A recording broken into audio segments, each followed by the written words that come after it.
किसान आंदोलन खत्म होने की ओर चल पड़ा है। कांग्रेस ने भी हार मान ली है, वो भी सबके सामने, कई कैमरों के सामने। आज एक एक तस्वीर हम आपको दिखाएंगे। नमस्कार, स्वागत है आपका एडवांस इंडिया पर। मैं हूं नवीन चौहान। किसान आंदोलन के नाम पर राजनीति का तड़का खूब लग रहा है, लेकिन इस तड़के में सच्चाई आज आपको देख लेनी चाहिए। भले ही किसान वहां पर डटे हुए राकेश टिकैत ये कह रहे हो कि जब तक कानून वापस नहीं तब तक वो हटेंगे नहीं, लेकिन अब उन्हें हटना पड़ेगा क्योंकि उनका साथ देने वाले कांग्रेसी साथ छोड़ चुके हैं। मानो हार मान ली है। काले कानून में काला क्या है पता ही नहीं चला, और ये सब कुछ हुआ संसद के अंदर जब खूब बहस चल रही थी। राहुल गांधी चिल्ला चिल्ला कर बोल रहे थे। भले ही चर्चा बजट पर हो, लेकिन उनका तो निशाना किसान कानून पर था। और जब मौका मिला कि बताइए जरा खामी, तब हुआ क्या? डब्बा गोल। जी हां, पूरी तरह से गोल। दरअसल अनुराग ठाकुर ने मोर्चा संभाल लिया था। राहुल गांधी अपना भाषण पूरा करके जब सुनने की बारी आई तो दुम दबाकर निकल लिए, भाग लिए, छोड़कर चलते बने। लेकिन अनुराग ठाकुर ने जिम्मा संभाला था तो पूरा करना ही था। बस फिर क्या था, जो बॉल अनुराग ठाकुर के पाले में थी वही गेंद उन्होंने सीधा कांग्रेस के पाले में डाल दी, वो भी सच्ची तस्वीर के साथ। अनुराग ठाकुर ने कह दिया कि चलिए कांग्रेस के सारे सांसद आज बीड़ा उठा लीजिए और बताइए इस कानून में कमी कहां है, बताइए इस कानून में लिखा कहां है कि मंडी बंद होगी। और जैसे ही मौका मिला कांग्रेसियों की चुप्पी सध गई, इतनी जबरदस्त तरीके से कि पता ही नहीं चला बोले क्या। जरा देखिए इस तस्वीर को और फिर बात आगे करते हैं। ये असली चेहरा है कांग्रेस का। और यही नहीं, इंटेंट की आप बात करते थे, इंटेंट भी आपकी नजर आती है, और इंटेंशन तो आपकी सदा देश के सामने थी ही। लेकिन हमारी सरकार ने किसानों के हित में क्या किया, इस पर सर मैं कुछ प्रकाश जरूर डालना चाहूंगा।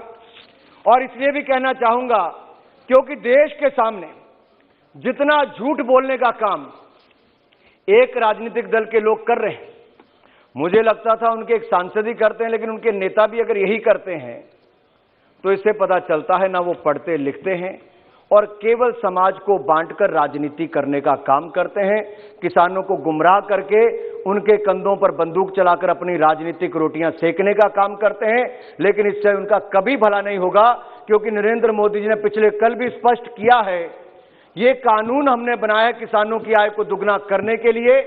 और मंडियां जो राहुल गांधी जी ने कहा, मैं सर माननीय सभापति जी, मैं सदन के सारे 543 से ज्यादा सांसदों के सामने कहना चाहता हूं, कोई एक सांसद खड़ा होकर यह बता दे कि किस क्लॉज के अंतर्गत मंडी बंद हो सकती है।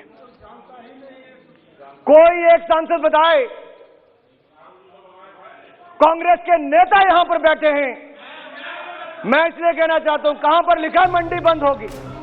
देखा आपने, देखा होगा और समझा होगा कि आखिरकार खामी बताई नहीं गई। पूछा था लिखा कहां है, दिखाइए तो सही। आप तो चिल्ला चिल्ला कर बोल रहे हैं कि मंडी बंद हो जाएगी, अब लिखा नहीं तो समझे कैसे। उसके बाद अधीर रंजन चौधरी साहब खड़े होते हैं। जी हां, खड़े होते हैं और आज पलटी मारते दिखते हैं। कहते हैं कि पूरा दिन ले लीजिए और सिर्फ किसान आंदोलन पर बात करेंगे, किसान कानून पर बात करेंगे। आप समझिए पिछले 10 दिन से क्या हो रहा है वो भूल गए, और जब बारी आई बताने की खामी तो कह रहे हैं बाद में बात करेंगे, दिल ले लीजिए। जरा देखिए।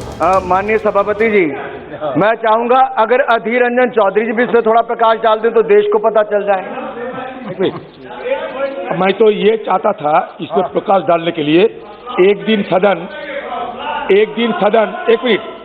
सदन से एग्रीकल्चर की मुद्दे पर चर्चा करें, तो सारे प्रकाश आप भी डालोगे, सारे प्रकाश आप भी डालोगे, हम भी डालेंगे। अगर हिम्मत है तो एक दिन एग्रीकल्चर की मुद्दे को स्टैंड एलोन मुद्दे बना के एक दिन सदन में चर्चा हो जाए, अगर हिम्मत है आपका। अगर सारे आपका प्रधानमंत्री जी रहे, आपके सारे मंत्रीगण रहे, एक दिन सारे दिन सिर्फ एग्रीकल्चर को स्टैंड अलोन एक इशू बना के चर्चा आप बैठ जाइए, हो गया आपकी बातें हो गई, आपकी बातें हो गई। माननीय सभापति जी, मैं यही देश के सामने बताना चाहता था कि जिन्होंने पहले एक हफ्ता सदन और देश का बर्बाद किया, फिर पूरी चर्चा राष्ट्रपति अभिभाषण पर हुई, उस पर भी इन्होंने सबने कृषि बिल पर ही बोला।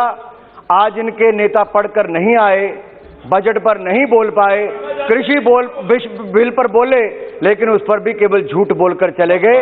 अब कांग्रेस के नेता को भी पता नहीं कि किसी क्लॉज पे लिखा है कि नहीं लिखा।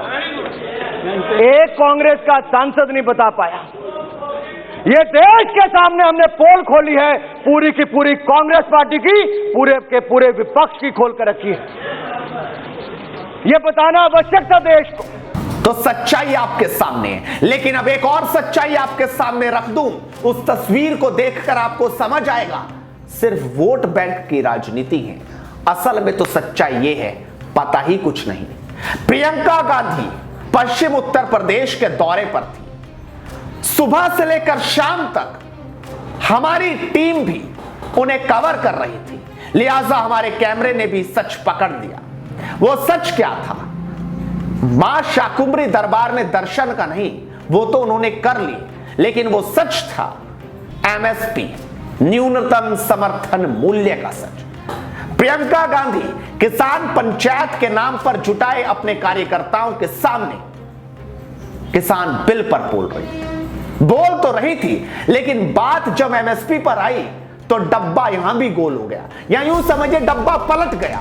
आप देखिए और समझिए। इसका मतलब है कि तमाम किसान सबसे पहले प्राइवेट मंडियों में चले जाएंगे, लेकिन आस्ते आस्ते ये होगा कि जो बड़े बड़े खरबपति हैं वो उन मंडियों में सामान स्टॉक में रखेंगे, उन मंडियों में सामान इकट्ठा करके रखेंगे, और जब मन चाहे तब आपसे खरीदेंगे, जिस दाम में चाहे आपसे खरीदेंगे, और कोई न्यूनतम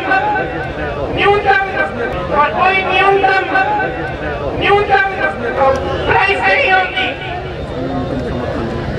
एमएसपी नहीं होगी।